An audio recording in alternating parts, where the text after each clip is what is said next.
क्या कर रहा हूं मैं? दर्पण में देख रहा हूं। आप लोग भी प्रतिदिन देखते होंगे, परंतु प्रतिदिन अपना मुख देखने के बाद भी उस पर लिखी एक बड़ी सीख देखना भूल जाते हैं। अब आप कहेंगे कैसी सीख? तो जाइए, एक बार फिर से दर्पण के सामने जाइए और मुख खोलकर देखिए, क्या दिखेगा? दंत पंक्ति और जीभा, है ना? अब विचार कीजिए, दंत जन्म के पश्चात आते, एक नहीं 2 बार आते, परंतु मृत्यु से पूर्व नष्ट हो जाते हैं। और जीभा जन्म पहले से होती है, परंतु मनुष्य के मृत्यु के पश्चात भी उसके अस्तित्व में रहती है ना? आश्चर्य की बात।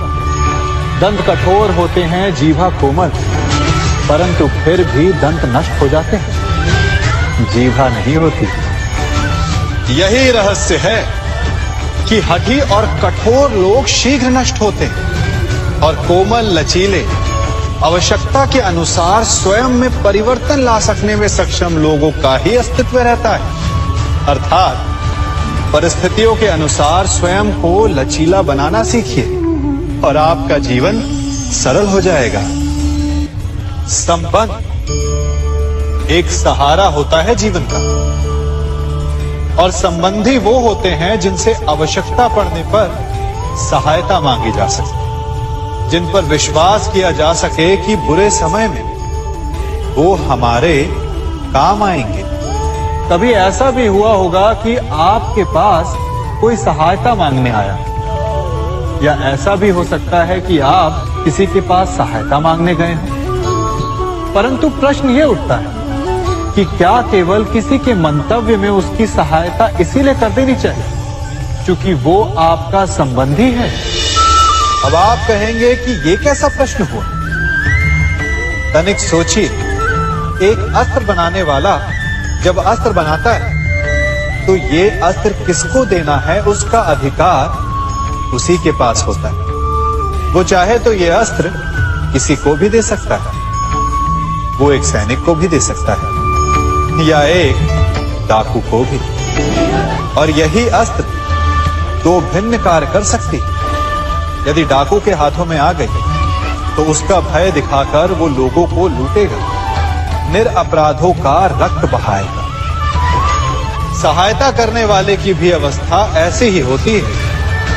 इसलिए किसी की सहायता करने से पूर्व ये विचार कर लेना आवश्यक है कि किसे क्या, कब और कितनी सहायता देनी चाहिए कि उसका दुरुपयोग ना हो।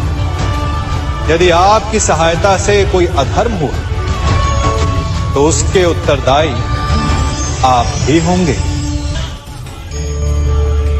जीवन में कई बार ऐसे अवसर आते हैं कि आप लोगों से मिलने जाते हैं और उनसे कुछ आकांक्षाएं भी रखते हैं, और कई बार जीवन में ऐसे अवसर भी आते हैं कि लोग आपसे मिलने आते हैं। इसलिए अतिथियों का सम्मान करने से पूर्व सदा कुछ बातों को स्मरण रखना आवश्यक होता है।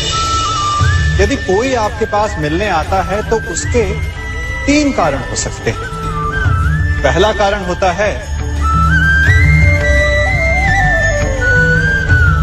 भाव, दूसरा अभाव और तीसरा प्रभाव। तो जैसा अतिथि उसको वैसा ही सम्मान दे। यदि आपके पास कोई भाव से आए तो उसे केवल आपका प्रेम चाहिए, आपका सानिध्य चाहिए, और यदि कोई अभाव में आया तो उसकी उतनी सहायता अवश्य करें जितना आप करने में सक्षम हो, परंतु इतनी अधिक भी ना करें कि वो उस सहायता का दुरुपयोग कर बैठे। और यदि कोई प्रभाव में आया तो स्वयं पर अभिमान ना करें, क्योंकि कभी ना कभी जीवन में आप भी भाव, अभाव और प्रभाव के चक्रव्यूह में फंस सकते हैं।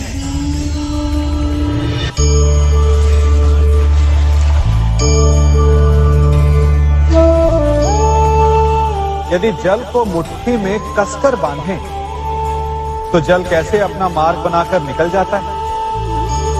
इसी धारा की भांति यही अवस्था हमारे अपनों के साथ भी होती है।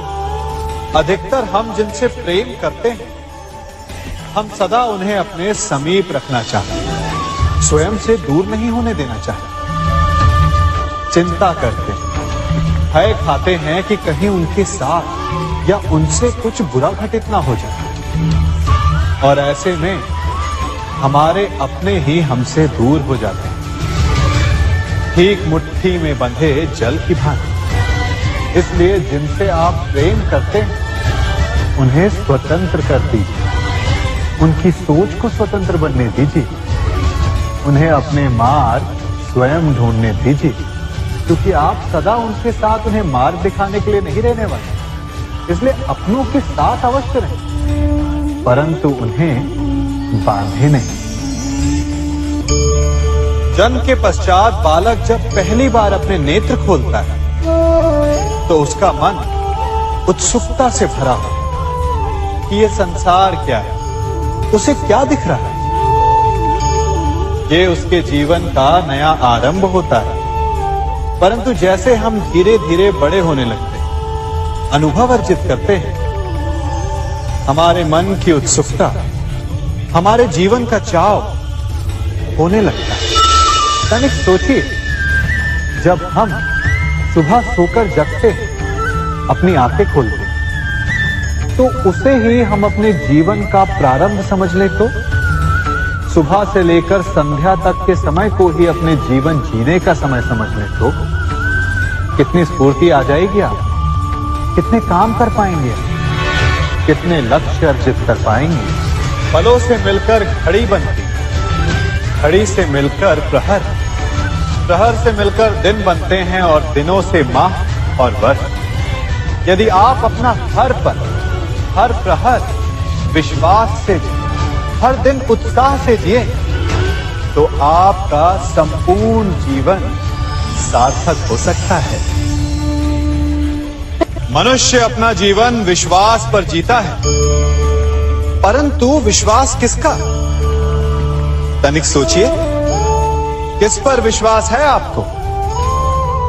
महापुरुषों की कही बातों पर, ग्रंथों में लिखे ज्ञान पर, माता पिता की सीख पर, या मित्रों के दिए गए निर्देशों पर, या फिर मेरी कही बातों पर? ये सब विश्वास अपूर्ण है जब तक आपको स्वयं पर विश्वास ना हो। यदि विश्वास करना है तो पहले अविश्वास करने के विज्ञान को भी सीखना चाहिए। आप किसी की बातों पर विश्वास न करें, आप अपने मन से पूछें, अपनी अंतर आत्मा से प्रश्न करें, और जो उत्तर मिलेगा वही सबसे उचित होगा।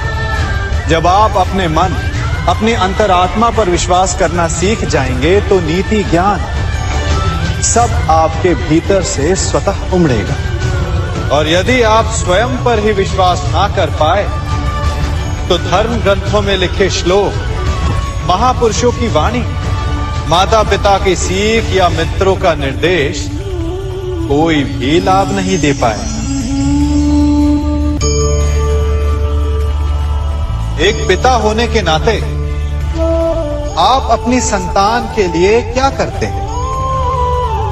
उसके लिए बहुत सारी सुविधाएं जुटाते, बहुत सारा धन कमाते है ना? और क्या आपको ऐसा लगता है कि यही उचित है आपकी संतान के लिए? इस पंछी को देख रहे हैं,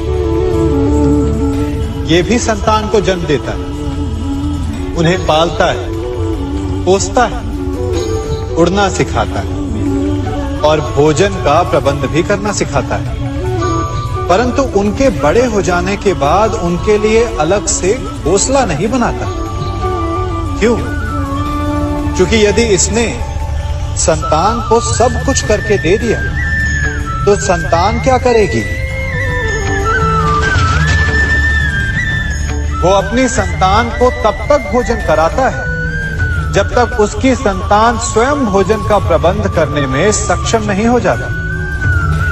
और उसका लाभ ये मिलता है कि उसी की भांति उसकी संतान आत्मनिर्भर बनती है। इसलिए अपनी संतान को उतनी ही सुविधाएं दें जितनी आवश्यक है।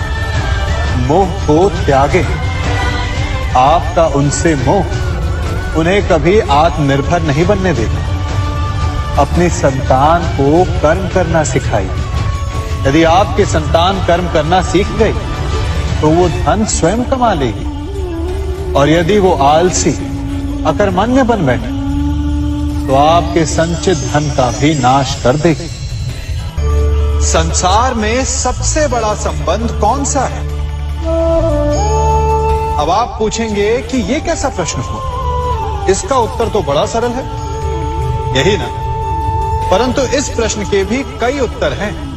कोई कहेगा माता और पुत्र का संबंध, तो कोई कहेगा पिता पुत्री का संबंध, तो कोई पति पत्नी का, और तो कोई भक्त और भगवान का संबंध। परंतु तनिक गहराई से देखेंगे तो पाएंगे कि ये सारे संबंध या तो जन्म से जुड़े होते हैं, या समाज में बना दिए जाते हैं, या फिर किसी आकांक्षा के चलते बनते हैं। तो सबसे बड़ा संबंध कौन सा होता है? उलझ गए ना? सबसे बड़ा संबंध होता है मित्रता का, क्योंकि मित्र हम स्वयं चुनते हैं, जिसमें ना कोई आकांक्षा होती है, ना ही कोई स्वार्थ छिपा होता है। यदि कुछ होता है तो केवल साथ का आनंद। अपने बीते दिनों को स्मरण कीजिए। जब आप घर से बाहर निकलते होंगे तो सबसे पहले किसका स्मरण होता था? मित्र का। परंतु जैसे जैसे मनुष्य बड़ा होता जाता है, सफल होता जाता है, मित्र छूटते जाते हैं, और फिर वो अपनी आय, अपने जीवन के स्तर के अनुसार मित्रता करने लगता है। उसके मन में ये विचार आ जाता है कि मित्रता बराबरी वालों से ही होनी चाहिए। यही सोच अनुचित है, क्योंकि मित्रता बराबर वालों से नहीं होती। मित्रता हमें बराबर करती है। इसलिए नए मित्र अवश्य बनाइए, परंतु अपने पुराने मित्रों को भूलिएगा मत।